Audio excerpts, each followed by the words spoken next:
വയനാട്ടിലേക്ക് പോയാൽ Anoop K R തയ്യാറായിട്ടുണ്ട്. അനൂപ്, ദേശീയ രാഷ്ട്രീയം ഉറ്റുനോക്കുന്ന തെരഞ്ഞെടുപ്പാണ്. പ്രത്യേകിച്ച് പ്രിയങ്ക ഗാന്ധിയുടെ പാർലമെന്ററി രാഷ്ട്രീയത്തിലേക്കുള്ള രംഗപ്രവേശനം കൂടിയാണ്. പക്ഷേ മറുഭാഗത്ത് LDF അവതരിപ്പിച്ചിരിക്കുന്നത് ഏറ്റവും കരുത്തനായ സ്ഥാനാർത്ഥിയെ തന്നെയാണ്. സത്യൻ മുഖേരിയെ പോലെ മണ്ഡലത്തെ പൂർണ്ണമായും അറിഞ്ഞിട്ടുള്ള ഒരു സ്ഥാനാർത്ഥിയെ, അത്രത്തോളം തന്നെ വോട്ടർമാർക്കിടയിൽ ആഴത്തിൽ സ്വാധീനം ഉള്ള ഒരു സ്ഥാനാർത്ഥിയെ തന്നെയാണ്. വലിയ വിജയപ്രതീക്ഷ മൂന്ന് മുന്നണികളും ഉയർത്തിപ്പിടിക്കുന്ന ഒരു മണ്ഡലമാണ്, ലോക്സഭാ മണ്ഡലമാണ് വയനാട്. ശക്തമായ പ്രചാരണം നമ്മൾ ഈ പാലക്കാടും ചേലക്കരയും നിയമസഭാ മണ്ഡലങ്ങളെക്കുറിച്ച് പറയുമ്പോൾ അതുപോലെ തന്നെ ശക്തമായ പ്രചാരണം വയനാട്ടിലും നടന്നിട്ടുണ്ട്. പ്രത്യേകിച്ച് മുണ്ടക്കായ് ചൂരൽമല ഉരുൾപൊട്ടലിന് ശേഷം നടക്കുന്ന ഒരു ജനാധിപത്യത്തിൻ്റെ ഉത്സവം എന്ന നിലയിൽ കൂടിയാണ്. പ്രത്യേകിച്ച് ആ ജനങ്ങൾക്കൊപ്പം യഥാർത്ഥത്തിൽ ചേർന്ന് നിന്നത് ആരാണ് എന്ന വിഷയത്തിനു കൂടിയുള്ള ഒരു വിധിയെഴുത്താകുമോ? വലിയ തോതിൽ ദേശീയ രാഷ്ട്രീയം ഉറ്റുനോക്കിക്കൊണ്ടിരിക്കുന്ന ഒരു ജനവിധിയാണ് വയനാടിനെ കുറിച്ച് വരാൻ പോകുന്നത്.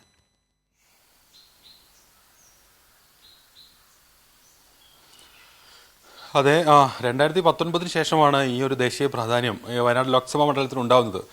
ഏതായാലും ഈ വോട്ടെണ്ണൽ ക്രമീകരണങ്ങളുമായി ബന്ധപ്പെട്ടുള്ള ഒരുക്കങ്ങളെല്ലാം കഴിഞ്ഞ ദിവസം പൂർത്തിയായിരുന്നു. 3 കേന്ദ്രങ്ങളിലായാണ് വയനാട് ലോക്സഭാ മണ്ഡല ഉപതെരഞ്ഞെടുപ്പിന്റെ വോട്ടെണ്ണൽ കേന്ദ്രങ്ങൾ 3 സ്ഥലങ്ങളിലായാണ് വിന്യസിച്ചിരിക്കുന്നത് അല്ലെങ്കിൽ സജ്ജീകരിച്ചിരിക്കുന്നത്.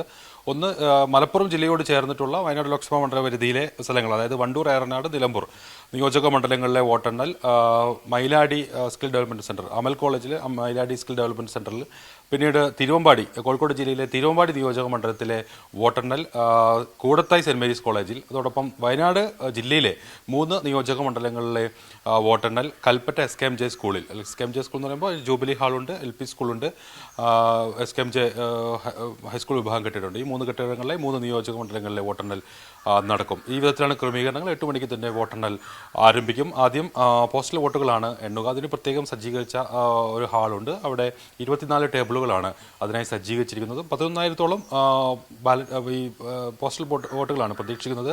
ഏതായാലും ഒരു 8:15 തന്നെ അതിൻ്റെ പ്രാഥമികമായ ഒരു വിവരങ്ങൾ ലഭ്യമാവും. 8:30 ഇലക്ട്രോണിക് വോട്ടിംഗ് മെഷീനുകളിലെ വോട്ടെണ്ണൽ ആരംഭിക്കും. 14 ടേബിളുകൾ, 1 മുതൽ 14 വരെയുള്ള ബൂത്തുകളിലെ വോട്ടെണ്ണൽ ക്രമമായി 14 ടേബിളുകൾ.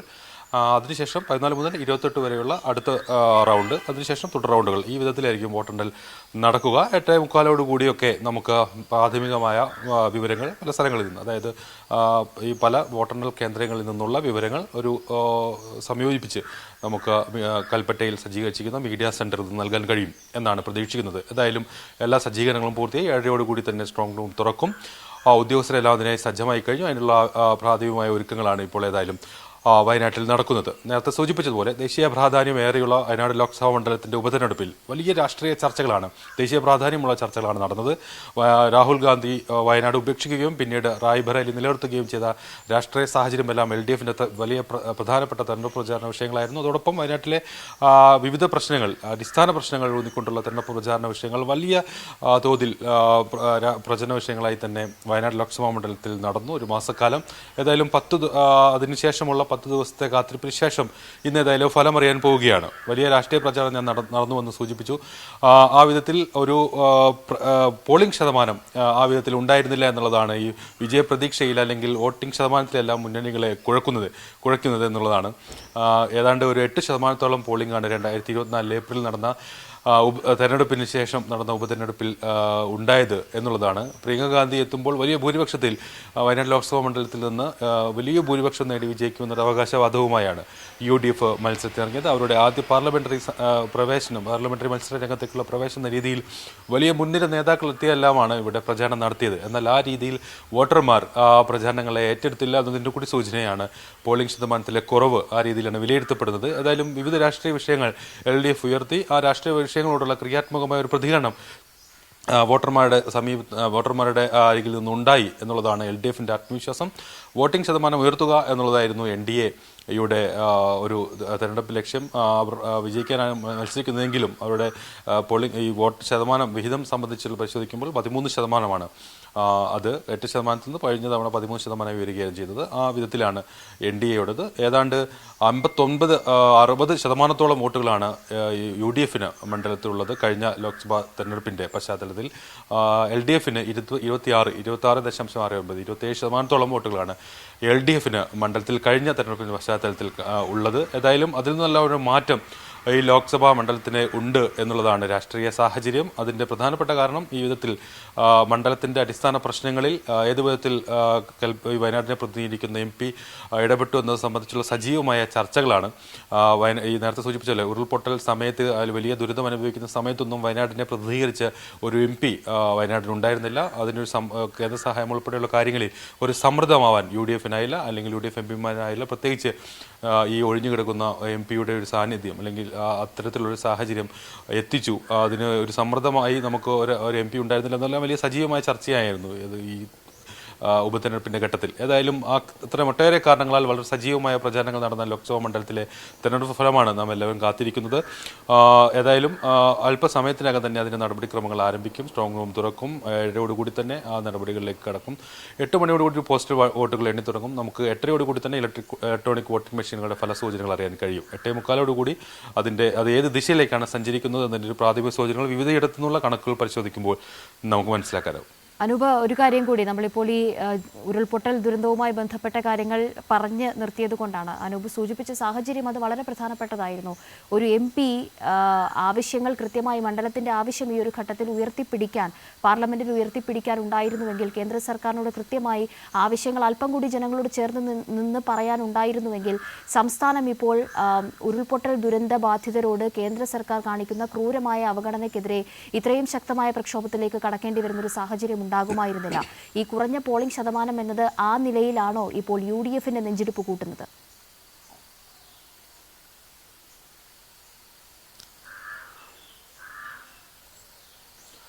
അത് വലിയൊരു പ്രശ്നം തന്നെ UDFന്. പ്രചാരണ ഘട്ടങ്ങളിലെല്ലാം UDF നേരിട്ട രാഷ്ട്രീയ ചോദ്യവും അത് തന്നെയായിരുന്നു.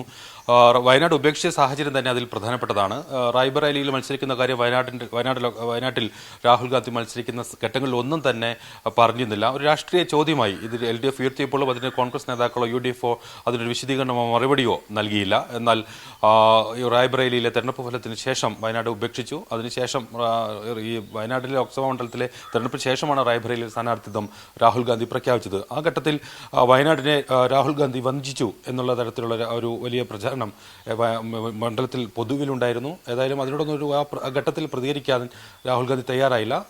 ആ ഘട്ടത്തിലാണ് പ്രിയങ്ക ഗാന്ധിയുടെ സ്ഥാനാർത്ഥിത്വം പ്രഖ്യാപിക്കുന്നത്. പൊതുവിൽ അത് വലിയ നിരാശ വയനാട്ടിലെ വോട്ടർമാർക്കുണ്ടാക്കി, വയനാട്ടിലെ ജനതയ്ക്ക് അതൊരു നിരാശ ഉണ്ടാക്കി എന്നത് വ്യക്തമാണ്. അതെല്ലാം വിശദീകരിക്കാതെയാണ് പ്രിയങ്ക ഗാന്ധി ഇവിടേക്ക് എത്തിയത്.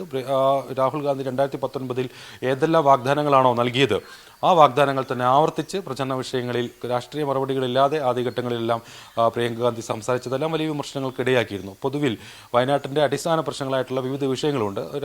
NH 776 രാത്രികാല ഗതാഗത നിരോധനം, അതോടൊപ്പം വന്യമൃഗശല്യ പ്രശ്നത്തിലെല്ലാം ഈ കേന്ദ്ര സർക്കാരിന്റെ വലിയ ഒരു ഇടപെടൽ ആവശ്യമായിട്ടുള്ള ഒരു പ്രശ്നമാണ്. എന്നാൽ ആ പ്രശ്നങ്ങളൊന്നും ഒരു ക്രിയാത്മകമായൊരു സമീപനം വയനാട്ടിനെ പ്രതിനിധീകരിക്കുന്ന രാഹുൽ ഗാന്ധി നടത്തിയില്ല എന്നത് നേരത്തെ തന്നെയുള്ളൊരു വിമർശനമാണ്. രാഹുൽ ഗാന്ധി ആദ്യഘട്ടത്തിൽ മത്സരിച്ചപ്പോഴുള്ള ഒരു പിന്തുണയൊന്നുമല്ല 2024 മത്സരിച്ചത്. അദ്ദേഹത്തിന് തന്നെ വലിയ തോതിൽ വോട്ട് വിഹിതം വലിയ തോതിൽ കുറയുന്ന സാഹചര്യമെല്ലാം ഉണ്ടായിരുന്നു. പ്രിയങ്ക ഗാന്ധി ഞാൻ നേരത്തെ സൂചിപ്പിച്ച പോലെ ഈ പ്രശ്നങ്ങൾ തന്നെയാണ്, ഈ തെരഞ്ഞെടുപ്പ് വാഗ്ദാനങ്ങൾ തന്നെയാണ് വീണ്ടും ഉയർത്തി പ്രചാരണ രംഗത്ത് എത്തിയത്. അതെല്ലാം ജനങ്ങൾക്ക് ഒരു നിരാശയുളവാക്കുന്ന സാഹചര്യമായിരുന്നു. അവർക്കൊരു മടുപ്പ് ഇതിലെല്ലാം ഉണ്ടായിരുന്നു. പിന്നീട് ഈ തെരഞ്ഞെടുപ്പ് വാഗ്ദാനം നമുക്ക് പരിശോധിക്കുകയാണെങ്കിൽ NH 776 രാത്രികാല ഗതാഗത നിരോധനത്തിന്റെ പ്രശ്നം, ആ പ്രശ്നത്തിൽ ഒരു ആത്മാർത്ഥമായ ഒരു സമീപനമല്ല കോൺഗ്രസിനുണ്ടായിരുന്നത് എന്നത് തെരഞ്ഞെടുപ്പിന് ശേഷം വ്യക്തമായി. അതിൽ ഒരു ഇടപെടലും നടത്താൻ സാധ്യമല്ല എന്ന് കർണാടക മുഖ്യമന്ത്രി സിദ്ധരാമയ്യ പിന്നീട് വ്യക്തമാക്കുന്ന സാഹചര്യമെല്ലാം ഉണ്ടായി. അതെല്ലാം നേരത്തെ തന്നെ നിലനിൽക്കുന്ന സാഹചര്യമാണ്. അതോടൊപ്പമാണ് ഈ മുണ്ടക്കൈ ഉരുൾപൊട്ടൽ ദുരന്തത്തിന് ശേഷം നടന്നിട്ടുള്ള കാര്യങ്ങൾ. UDFന് ഒരു സമ്മർദ്ദം ഈ വിഷയത്തിൽ ഉയർത്തിക്കൊണ്ടുവരാൻ സാധിച്ചില്ല. അവർക്കൊരു സമരം പോലും ഈ വിഷയത്തിൽ സംഘടിപ്പിക്കാൻ സാധിച്ചില്ല. LDF ഹർത്താൽ പ്രഖ്യാപിച്ചപ്പോൾ ആ ഘട്ടത്തിൽ തരത്തിൽ ഒരു ഹർത്താൽ എന്ന രീതിയിലൊരു സമരമാർഗം അവർ സ്വീകരിക്കുകയായിരുന്നു. എന്നാൽ പിന്നീട് ഒന്നും ഈ സമരവുമായി ബന്ധപ്പെട്ട് ഒരു ഇടപെടൽ അവരുടെ ഭാഗത്തുനിന്നുണ്ടായിരുന്നില്ല. ലോക്സഭയിൽ നമുക്ക് ഒഴിഞ്ഞുകിടന്ന ഈ MP-യുടെ ഒരു സാഹചര്യം അത് ആ ഘട്ടത്തിലൊന്നും ഒരു സംസ്ഥാനത്തിന് വേണ്ടിയിട്ടുള്ള ഒരു സമ്മർദ്ദമായി മാറാൻ കഴിഞ്ഞില്ല രാഹുൽ ഗാന്ധിക്ക്. അതേ തുടർന്ന് അദ്ദേഹം ഈ മണ്ഡലം ഉപേക്ഷിച്ച സാഹചര്യത്തിലൊന്നും അതിന് സാധിച്ചിരുന്നില്ല. ഏതായാലും അതെല്ലാം ഉയർന്നു വന്ന ഒരു തെരഞ്ഞെടുപ്പാണ്. ആ വിഷയങ്ങളെല്ലാം ജനങ്ങൾ കണ്ടിട്ടുണ്ട്. ജനങ്ങൾക്ക് ആ സാന്നിധ്യം വലിയ നഷ്ടങ്ങൾ സംഭവിപ്പിച്ചിട്ടുണ്ട്. ഏതായാലും അതെല്ലാം ആ ഒരു രാഷ്ട്രീയ പ്രചരണ വിഷയമായി LDF ഉയർത്തിയപ്പോൾ അതിനോടൊരു ക്രിയാത്മകമായ സമീപനമാണ് വോട്ടർമാരുടെ ഭാഗത്തു നിന്നുണ്ടായത് എന്നതാണ് LDF-ന്റെ ആത്മവിശ്വാസം. ആ ആത്മവിശ്വാസത്തിലാണ് LDF-ന്റെ വിജയപ്രതീക്ഷയെ നിലനിൽക്കുന്നത്. ഏതായാലും നേരത്തെ സൂചിപ്പിച്ചതുപോലെ MP-യുടെ ഒരു നിഷ്ക്രിയമായിട്ടുള്ള ഒരു ഇടപെടൽ മണ്ഡലത്തിൽ വളരെ സജീവമായ ഒരു ചർച്ചയായിരുന്നു. തീർച്ചയായും അനൂപ്, പാലക്കാട്, ചേലക്കര, വയനാട് മണ്ഡലങ്ങൾ ഇന്ന് വിധി അറിയുന്ന ദിവസം അതിന് ഏതാനും മണിക്കൂറുകൾക്ക് മുൻപ് ഇപ്പോൾ നമ്മൾ ചർച്ച ചെയ്തത് അത്രയും എങ്ങനെയാണ് ഈ പ്രചാരണ കാലയളവിൽ മണ്ഡലം പ്രതികരിച്ചത്, എന്തൊക്കെ പ്രധാനപ്പെട്ട രാഷ്ട്രീയ വിഷയങ്ങൾ ചർച്ചയായി എന്നതടക്കമാണ്. ഇപ്പോൾ ഏതാനും മിനിറ്റുകൾക്കകം തന്നെ 8 മണിയോടുകൂടി വോട്ടെണ്ണൽ ആരംഭിക്കുന്നു. ആദ്യ ഫലസൂചനകൾ 8:15 വരുന്നു. ഏതാണ്ട് 10 മണിക്ക് ശേഷം മണ്ഡലം എന്താണ് ഓരോ മണ്ഡലങ്ങളും ഈ ഒരു ഘട്ടത്തിൽ മനസ്സിൽ ഒളിപ്പിച്ചു വെച്ച കാര്യങ്ങൾ, ജനവിധി ആർക്കൊപ്പം ആർക്ക് അനുകൂലം എന്നതടക്കമുള്ള സാഹചര്യങ്ങൾ നമ്മൾ അറിയും. ഇപ്പോൾ സ്ട്രോങ് റൂം 7:30 മണിയോടുകൂടി തുറക്കാനുള്ള തയ്യാറെടുപ്പുകൾ അവിടെ നടക്കുന്നു. ശക്തമായ സുരക്ഷാ ക്രമീകരണങ്ങളുണ്ട്. മുന്നണികളുടെ പ്രധാന നേതാക്കളൊപ്പം തന്നെ സ്ഥാനാർത്ഥികളൊക്കെയും രാവിലെ തയ്യാറായിട്ടുണ്ട്. ഈ വോട്ടെണ്ണൽ ദിനത്തിൽ ഫലമറിയാനുള്ള ആകാംക്ഷയോടുകൂടിയ കാത്തിരിപ്പ് തന്നെയാണ്